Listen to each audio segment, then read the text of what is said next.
Այսօրվա տնտեսական աճը մեծապես կախված է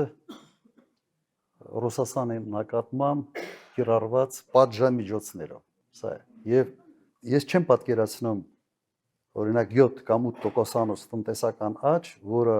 չպետք է զուգորդվի աղքատության առնվազն 3% անկման հետ։ Սա ուղղակի բնական է։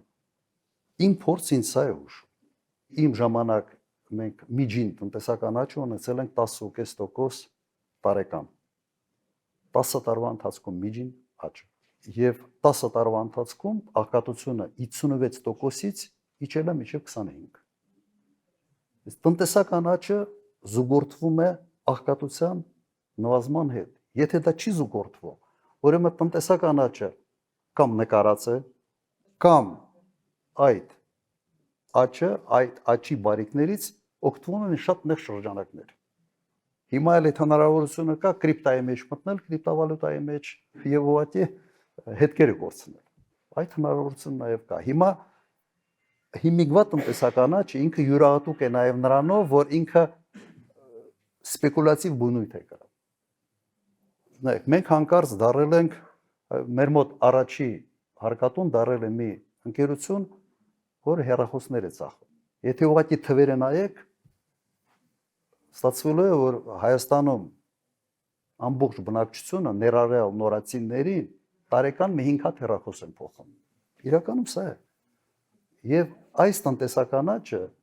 իհարկե չի կարող նաեւ այն էֆեկտը ունենալ աղքատության նվազմանը, ինքը փուչիկ, կոպիտ ասած, փուչիկ աճ է։ Շատ նեղ շրջանակներ են այդ աճից օգտվում։ Հիմա մեթոդաբանությունն են փոխել, աղքատությունը իբրև նվազել է։ Չի նվազել, ասեմ, 10 տարում 56%-ից աղքատությունը հասցրել են 25-ի,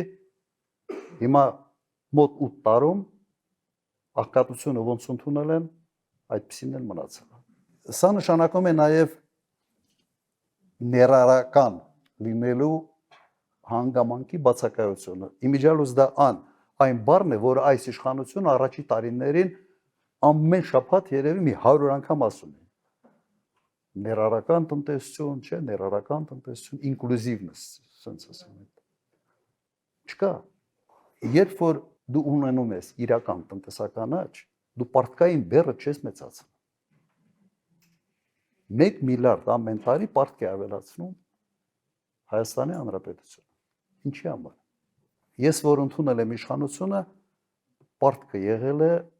մեր համախառ ներքին արդյունքի 46% էր կազմում։ Ես հանձնել եմ իշխանությունը մոտ 13-15%։ Կարող է թվերը մի քիչ սխալվեն, մի քիչ կարող է սխալվեն, ուղղակի լավ չեմ հիշում։ Հիմա սրանք ընդունել են պարտքը 6 միլիարդ դոլար, հիմա ընդհանուր պարտքը դարել է մոտ 14 միլիարդ։ Նույնիսկ եթե միայն այդ տարեկան այդ միլիարդը արդյունավետ դնեին տնտեսության մեջ, տնտեսական աճը ավելի մեծ պիտի լիներ։ Ուրեմն այդ գումարները ուղղակի մսխվում են։ Կամ նկարում են, բայց պարտքը չեն նկարում, պարտքը իրական պարտք է։ Մնացած թվերը նկարում են ինչ որ ձևի արդարանալու համար։